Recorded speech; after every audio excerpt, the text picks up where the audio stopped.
muito aqui, né, Écio, a questão é o seguinte, né, esses dados que a Celeste pontuou aí, muito bons, na verdade, a gente está vendo mais pessoas buscando, né, a se preocuparem em relação a investir, a ter uma reserva, mas é muito importante também, a gente sempre fala muito, desse autoconhecimento e saber reagir a essas situações adversas, né, igual a gente estava falando agora há pouco com o Celso, né, ele estava falando de uma história que ele já tinha contado aqui, quando ele conheceu uma pessoa que era Uber, ele tinha pegado todo o FGTS dele comprado em criptoativos. Então, assim, aí ele foi tentar convencer que não era uma boa, que tinha que ter a diversificação. A questão da educação não é simplesmente, eu vou começar a investir, mas saber exatamente, né, a ter ali um percentual da diversificação, tá posicionado tanto em renda fixa ou variável, e também saber ter estômago, né, numa situação de um dia como o de hoje, e não se desesperar e sair realizando, e aí sim você amargurar esse prejuízo. A questão da educação financeira não é só a entrada na bolsa, mas também saber agir, né? Muitas vezes, a gente vê que a pessoa começa a ficar desesperada, poxa, minha única reserva, meu FGTS todo ali, tô perdendo dinheiro, será que eu vou perder mais? Pega e sai. E aí realmente a gente sabe que o mercado é cíclico, né? Que tem muitas vezes, tem que saber ali o teu perfil muito bem antes de tomar alguma decisão para não amargar um prejuízo e depois ficar até com trauma do mercado, né? Hoje é um dia de trauma, né? A gente vivenciou muito isso lá em março de 2020.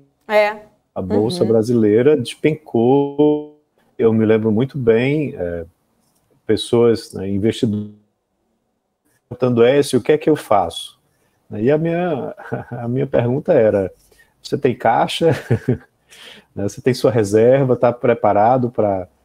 precisa desse recurso para daqui a um mês, para daqui a 2 meses? Não preciso. Então, desliga o computador, né, vai curtir tua família, né, e aguarda, porque o mercado oscila muito, a gente tem que ver o que é que vai acontecer, né?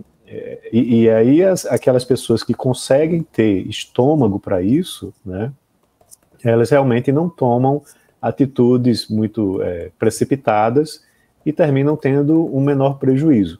Mas eu acho que o principal ponto aqui dessa nossa discussão é a diversificação, né? Você não pode colocar, né, aquele velho ditado, né, todos os ovos na mesma cesta. Você tem que estar sempre diversificando em produtos que não são correlacionados, né, e também diversificar de forma temporal.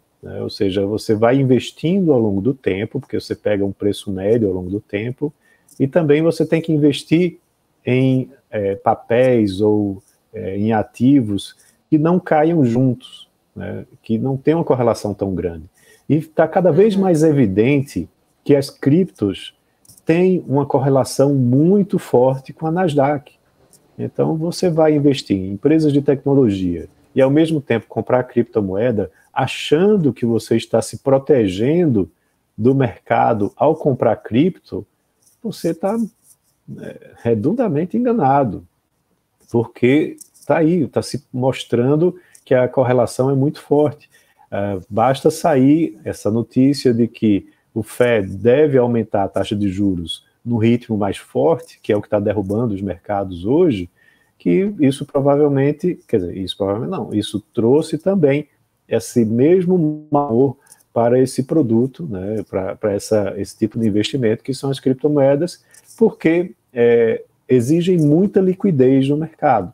Então, aumentando os juros, você diminui a liquidez, né, você retirando estímulos monetários, diminui a liquidez, e aí as criptomoedas terminam sofrendo. Veja o que aconteceu com as NFTs, vai no mesmo caminho, né, enquanto não tem mais liquidez no mercado, esses ativos que são inovadores, não estou menosprezando eles, tá?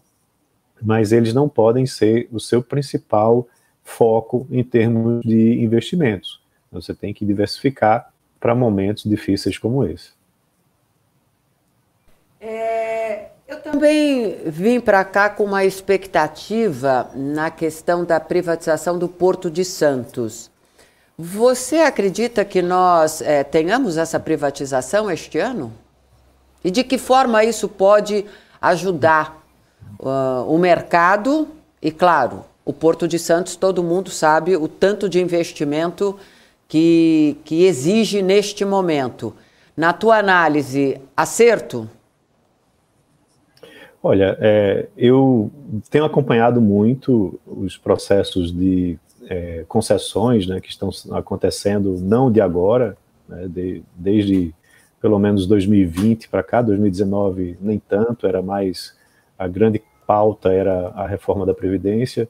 2020 para cá isso começou a ser montado, né, com os aeroportos sendo privatizados, sendo, na verdade, feita a concessão, né, para iniciativa privada. Os portos também têm avançado muito nisso. Então, eu acredito que é um caminho importante também a ser seguido. Como vai ficar o que é decisivo, né, para que atraia interesse dos investidores privados, mas sim, vai na mesma linha da Eletrobras.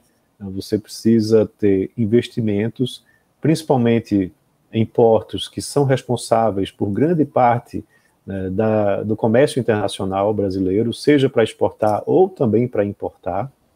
E aí, quanto mais concorrência você tiver com o modelo privado participando, vai trazer resultados melhores. Tá? Mas também não é da noite para o dia. Né? Veja aqui em Recife, por exemplo, o aeroporto ele foi concedido para uma empresa privada e logo em seguida veio a pandemia. Né? Então teve um baque muito grande na movimentação de passageiros, os investimentos começaram a ser planejados, mas só agora que eles estão começando a ser efetivados, né, para que você possa ter melhorias no sistema. Então, se você for contar com recursos do setor público para investir em todas essas áreas, em todos esses setores, a gente termina ficando nessa velha armadilha de crescimento baixo da nossa economia. Né? Não há recursos. Apesar desse ano a gente ter aí superávit primário, né, muito por conta da inflação que a gente está vivendo, você termina tendo isso como algo fora de contexto. Nos últimos anos, a gente vivenciou déficits em cima de déficits, né, e a capacidade de investir do setor público muito baixa. Então, finalizando, eu acho que é importante, sim, agora o modelo ele tem que ser bastante atrativo para que o setor privado consiga fazer a entrada, fazer o investimento, né, e crescer. É o que eu mencionei aqui do modelo do aeroporto, né, de Recife, onde você tem, às vezes, momentos como esse. Né? E se tiver uma nova onda de Covid ou de qualquer outra pandemia, que os portos venham a fechar temporariamente novamente. Né?